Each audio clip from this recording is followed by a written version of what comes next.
Hello, I'm Kevin Costner. Welcome to 500 Nations.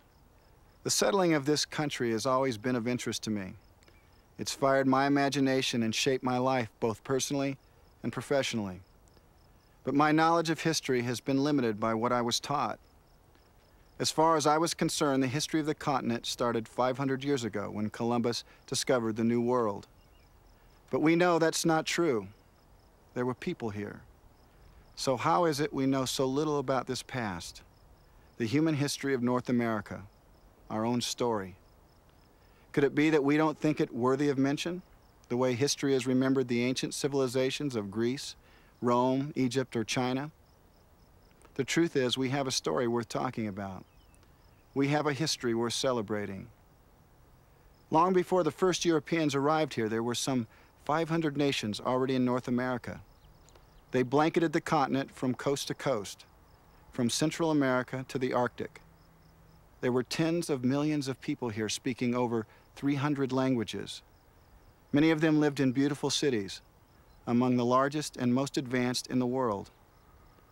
In the coming hours, 500 Nations looks back on these ancient cultures, how they lived and how many survived. We turn for guidance to hundreds of Indian people across the continent. You'll meet many of them in our programs. To bring the past alive, we searched archives for the oldest and most authentic images of Indian people. We sought out rare books and manuscripts for the actual words of participants and eyewitnesses to history. Our camera crews traveled throughout North America to film at the actual places where important events in Indian history occurred. We filmed incredible treasures of Indian creativity from museums across North America and Europe. Historians and archaeologists work with visual artists and advanced computer technology to allow us, for the first time, to walk through virtual realities of ancient Indian worlds. What you're about to see is what happened. It's not all that happened, and it's not always pleasant. We can't change that. We can't turn back the clock. But we can open our eyes and give the First Nations of this land the recognition and respect they deserve, their rightful place in the history of the world. With that in mind, we take you first to where our story ends, on the Great Plains in the late 1800s.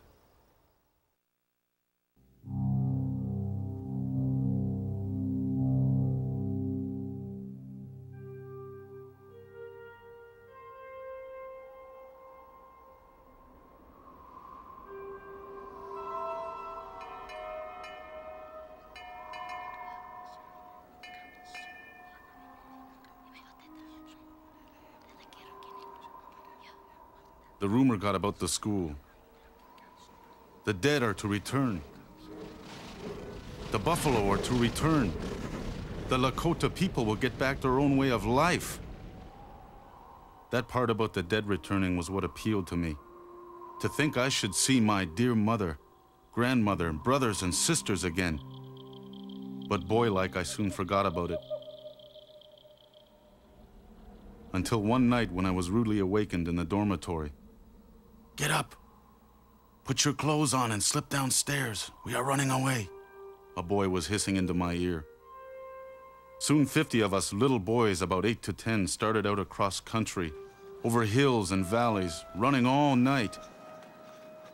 I know now that we ran almost 30 miles. There on the Porcupine Creek, thousands of Lakota people were in camp.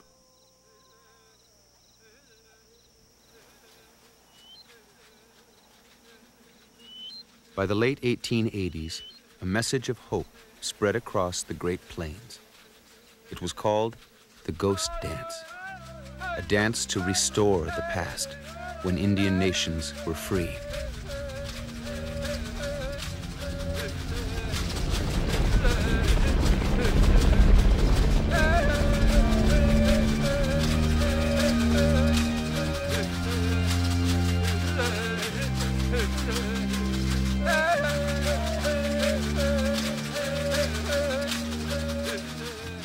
They danced without rest, on and on. Occasionally, someone thoroughly exhausted and dizzy fell unconscious into the center and lay there dead.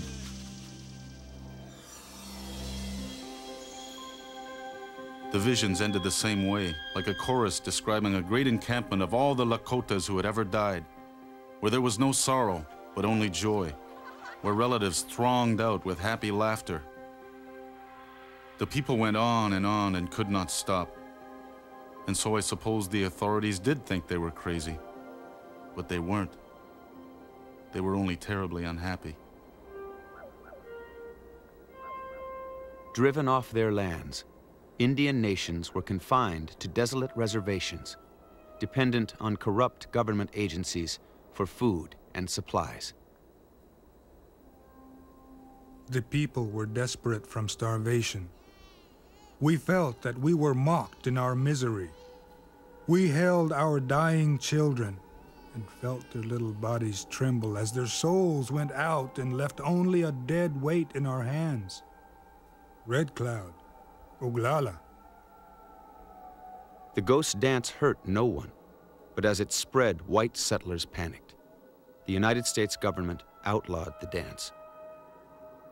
The white men were frightened and called for soldiers.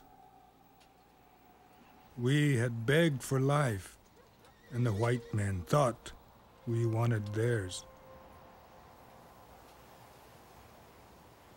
On a mild day just after Christmas of 1890, a band of Hokwoju Sioux, under their leader Bigfoot, left the Cheyenne River Agency in South Dakota, heading for a meeting at Pine Ridge with Oglala leader Red Cloud. Traveling with Bigfoot were 106 men and 252 women and children. Among them was a boy, Dewey Beard, who would later tell his children and grandchildren about that day. Grandpa Dewey Beard being the last survivor, I would listen to what he had to say. In a way, it was sad, and yet it's beautiful because it's bringing back history. One thing that he would say is that had the government left them alone, in time they would have looked outside and seen how things were changing, and the change would come about from within the bands. Bigfoot's band was intercepted by the 7th Cavalry. The officer in charge found Bigfoot wrapped in heavy blankets, dying from pneumonia in the back of a wagon.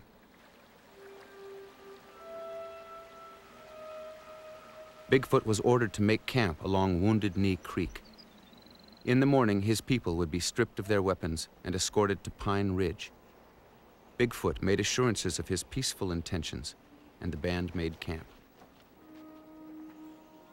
He's a peaceful man. He's always say that think about the elderly, think about the children and the woman, and don't start the trouble.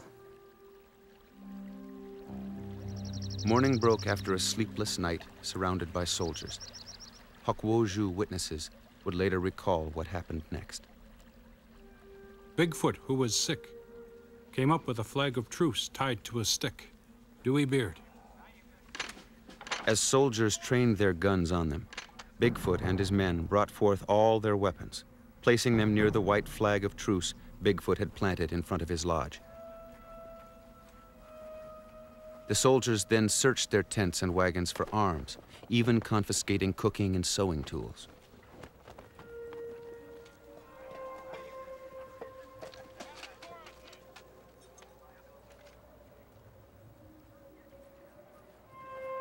As Bigfoot's people gathered around the flag of truce outside his tent, 4 powerful Hotchkiss rapid-repeating guns were mounted above the camp. I noticed that they were erecting cannons up here, also hauling up quite a lot of ammunition for it. They encircled us like a band of sheep. I could see that there was commotion amongst the soldiers, and I saw, on looking back, they had their guns in position, ready to fire. Thomas Tibbles, a white reporter who followed the troops to Wounded Knee, recorded what happened next. Suddenly I heard a single shot from the direction of the troops. Then 3 or 4, a few more, and immediately a volley. At once came a general rattle of rifle firing, then the Hotchkiss guns. An awful noise was heard. and I was paralyzed for a time. Then my head cleared, and I saw nearly all the people on the ground, bleeding.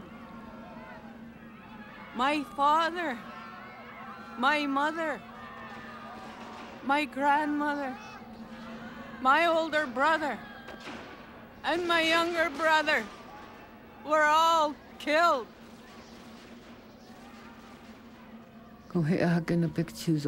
And he saw his mother walking toward him. She was walking along, and she was shot.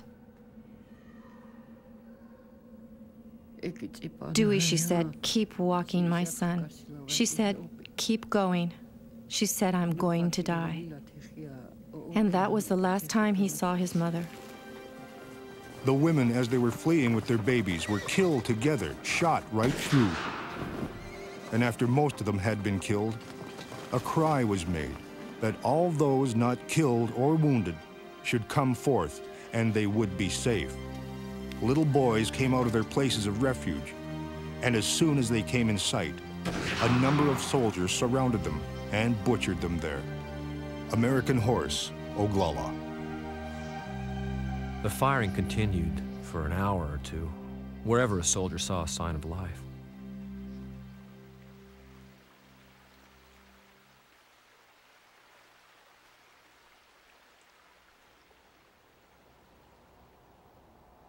With the sunset, the weather turned intensely cold.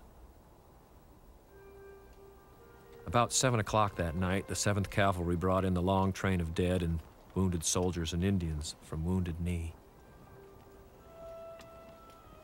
49 wounded Sioux women and children had been piled into a few old wagons. The wounded Indian women and children were eventually carried into an agency church, where they lay in silence on the floor beneath a pulpit decorated with a Christmas banner reading, "Peace on earth, goodwill to men."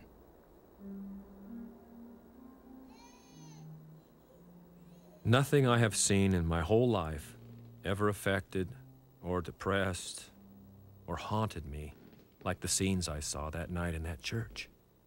One unwounded old woman held a baby on her lap.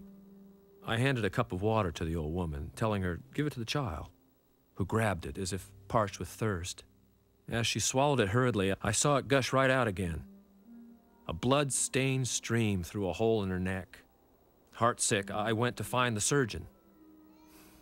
For a moment, he stood there near the door, looking over the mass of suffering and dying women and children. Ah, the silence. The silence they kept was so complete, it was oppressive.